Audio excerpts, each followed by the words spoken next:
Hola amigos, soy Alessandro Cifuentes y hoy les doy la bienvenida a un nuevo programa de Realidad Mundial.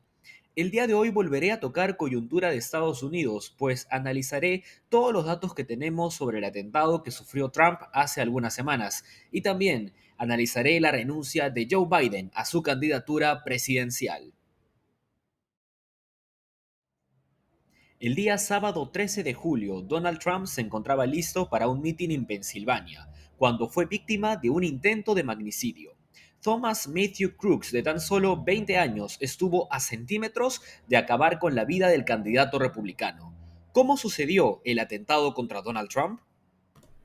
Pasadas las 6 de la tarde del 13 de julio de 2024, el candidato del Partido Republicano Donald Trump se preparaba para dar un discurso de campaña en Pensilvania, sin imaginarse que un joven de tan solo 20 años planeaba herirlo mortalmente.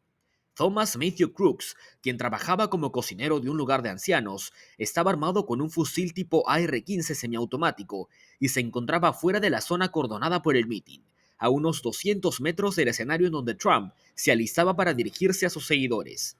El candidato apenas había empezado a hablar cuando se produjeron los disparos. Trump se agachó y se tocó la oreja en clara señal de que las balas lo habían alcanzado. Rápidamente, los miembros de su cuerpo de seguridad lo rodearon como medida de protección y activaron el protocolo para sacarlo del lugar. Antes de que el equipo de seguridad lo retirara del sitio, se pudo captar una imagen de Trump sangrando en la cara y levantando su puño hacia la audiencia en señal de lucha. Mientras tanto, el atacante fue dado de baja por el servicio secreto, quienes automáticamente iniciaron una investigación para conocer más detalles sobre él. Se sabe que el rifle fue comprado legalmente por el padre del joven unos 6 meses atrás del día en que ocurrieron los hechos. En el vehículo que utilizó Crooks para llegar al lugar, se encontraron materiales explosivos y un testigo afirmó haberlo visto arrastrándose con el rifle por el tejado minutos antes del atentado. El FBI y el presidente Biden se pronunciaron respecto al hecho y aseguraron que no se tenía una idea clara de los motivos que tuvo el joven para disparar contra Trump. Biden fue categórico al condenar el atentado sufrido por Trump, pues declaró: "No hay lugar en Estados Unidos para este tipo de violencia. Todo el mundo debe condenarlo". Diferentes personalidades de la política estadounidense y mundial también se pronunciaron en contra del hecho y agradecieron que Trump haya podido salir con vida del incidente. El expresidente Obama, el ex vicepresidente Mike Pence, el primer ministro del Reino Unido, Keir Starmer, o el presidente francés Emmanuel Macron dieron sus mensajes de aliento al líder republicano. Un dato que sorprendió a todos fue el que informó la agencia AP, quienes indicaron que Crooks estaba registrado como republicano en el registro de votantes de Pensilvania. Pese a que el candidato republicano logró salvar la vida, el ataque produjo la muerte de uno de los asistentes al mitin. Una vez recuperado, Trump declaró que fue solo Dios quien evitó que sucediera lo impensable. No temeremos, sino que nos mantendremos firmes en nuestra fe y desafiantes frente a la maldad. En un discurso pronunciado en el cuarto día de la Convención Nacional Republicana en Wisconsin, hizo la declaración que se volvió viral en redes sociales. "Si no hubiese movido la cabeza, no estaría aquí esta noche", aludiendo al pequeño giro que realizó con el cuello al momento de recibir el disparo. Posteriormente, apenas una semana después del atentado, en un mitin en Michigan, dejó una frase que seguramente será uno de sus lemas en lo que queda de campaña: "Me llevé un balazo en nombre de la democracia". Más de una semana después del atentado contra Trump, las repercusiones de este hecho siguen trayendo consecuencias en las más altas esferas del poder en Estados Unidos. La directora del Servicio Secreto renunció, pues indicó que habían ocurrido errores gravísimos en la seguridad del candidato Trump.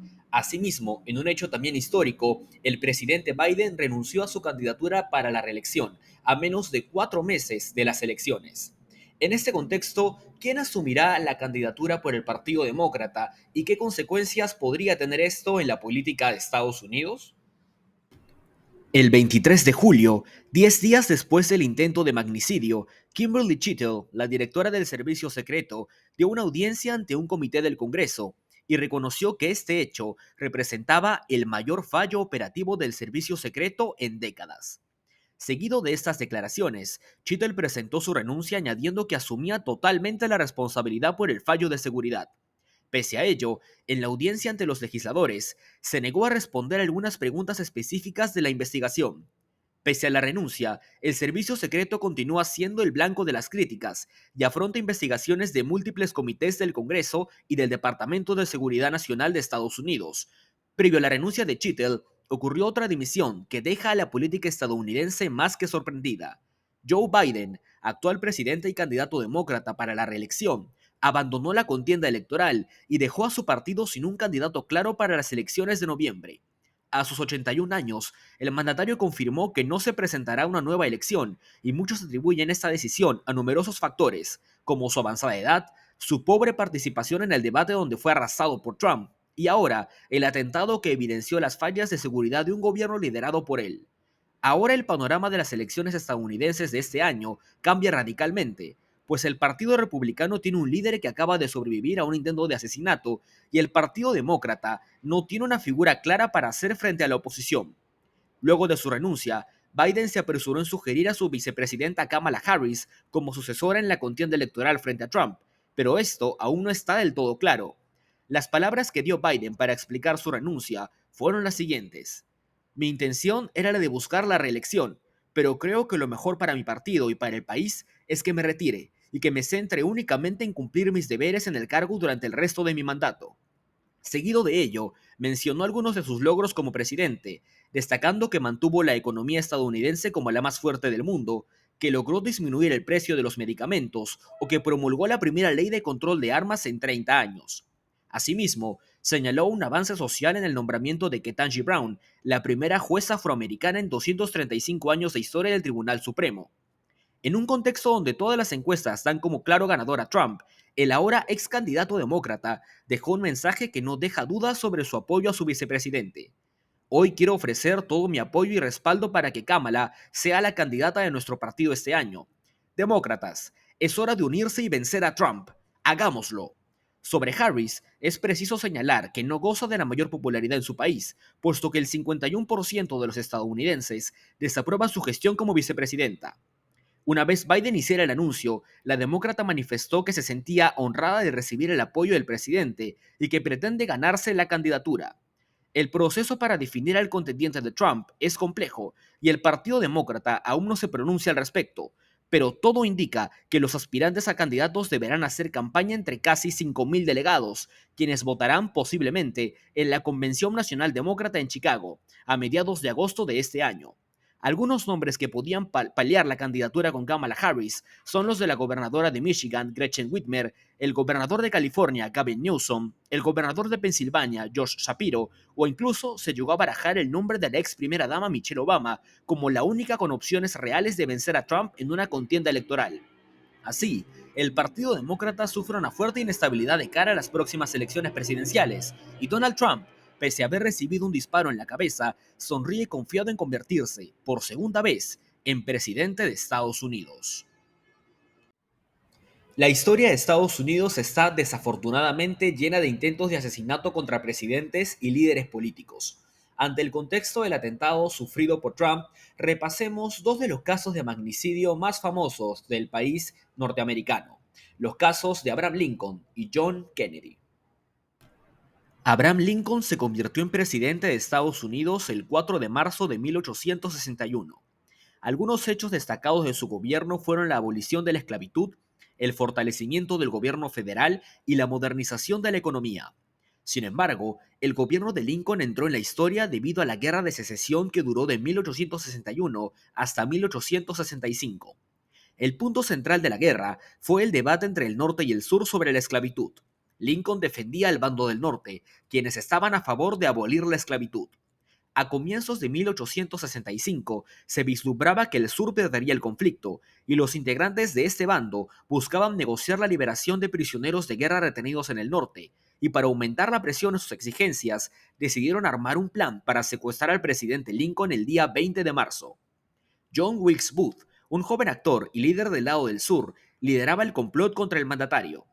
Lincoln debía asistir a una obra teatral en un hospital cercano a su casa, pero a última hora cambió de idea y decidió no ir, frustrando así los planes de los secuestradores. Días más tarde, el 14 de abril, Booth se enteró de que Lincoln asistiría esa noche al Teatro Ford en Washington, D.C. para ver la obra A An American Cousin. Los planes esta vez cambiaron radicalmente, pues ya no pretendía secuestrar al presidente, sino matarlo. Lincoln llegó al teatro acompañado de su esposa Mary y se ubicaron en un palco privado cercano al escenario. Al ser un actor de mediana fama, Booth pudo ingresar al local sin problemas y esperó a que el palco donde estaba el presidente estuviera sin vigilancia. A eso de las 10:15 de la noche, Booth se escabulló hasta el palco y logró entrar, cerrando la puerta tras de sí. Seguidamente, esperó unos minutos hasta que el público de la obra soltara una carcajada por el espectáculo, y aprovechó ese momento para acercarse a Lincoln y dispararle en la cabeza. Acto seguido, cogió un cuchillo que llevaba consigo e hirió a Henry Rathbone, un general del norte que acompañaba a la pareja presidencial. Entonces, el asesino saltó desde el palco al escenario y al caer gritó Sic semper tyrannis, frase en latín que significa así siempre a los tiranos. Lincoln fallecería a las 7:22 de la mañana del día siguiente, convirtiéndose en el primer presidente estadounidense en ser asesinado. Por su parte, el caso de John Kennedy está lleno de especulaciones, teorías conspirativas y ha despertado el morbo de la sociedad estadounidense por más de medio siglo. Desde que asumió el gobierno de su país en 1961, Kennedy era visto como un presidente sumamente cautivador y activo. Durante su mandato, lidió con la crisis de los misiles en Cuba e impulsó el Tratado de Prohibición de Armas Nucleares.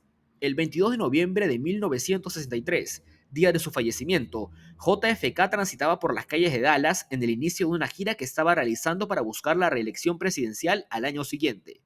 Cabe mencionar que Texas, el estado donde se encontraba, es históricamente republicano, contrario a Kennedy, quien era el máximo líder del Partido Demócrata. Esa mañana, una multitud se conglomeró en el Hotel Texas de Fort Worth, donde el político se hospedaba. Al ver ello, el presidente dio un discurso antes de asistir a un desayuno que la Cámara de Comercio había preparado en su honor. Al mandatario lo acompañaba su esposa Jacqueline, quien hacía su primera aparición pública luego de perder a su hijo de 2 días de nacido en agosto de ese año. Cerca de las 11 de la mañana, la pareja presidencial abandonó el hotel para dirigirse al aeropuerto, en donde abordarían un avión que los llevaría al siguiente destino de la gira de campaña, la ciudad de Dallas. El vuelo a dicha ciudad duró cerca de 15 minutos y no hubo mayores contratiempos en el trayecto. Tras aterrizar, el presidente se dispuso a partir del centro de Dallas, en donde debía dar un discurso a la hora de almuerzo. A la pareja presidencial se sumaron para esta ruta el gobernador de Texas, John Connolly, y su esposa. La gente que buscaba observar a la pareja presidencial en el recorrido era tanta que la policía tuvo que contener a la multitud para evitar que algunas personas se subieran a la limusina. En torno a las 12:30, el carro oficial pasa frente al depósito de libros escolares de Texas, en donde Lee Harvey Oswald, un ex marín de 24 años, estaba escondido. Con el blanco a plena vista, Oswald disparó e impactó en la garganta del presidente Kennedy. Enseguida, el francotirador ejecutó un segundo disparo que dio en el cráneo del mandatario. Dios mío, le han disparado a mi esposo. Te amo, Jack, gritó Jacqueline Kennedy. El presidente falleció en el acto y su muerte se convirtió en un escándalo mundial, pues el recorrido de la limusina se había transmitido en directo. Aún hoy, casi 61 años después del magnicidio, es uno de los casos sobre el que más especulaciones se han hecho en Estados Unidos y el mundo. Esperemos que en el futuro no tengamos que ver nunca más un incidente de este tipo.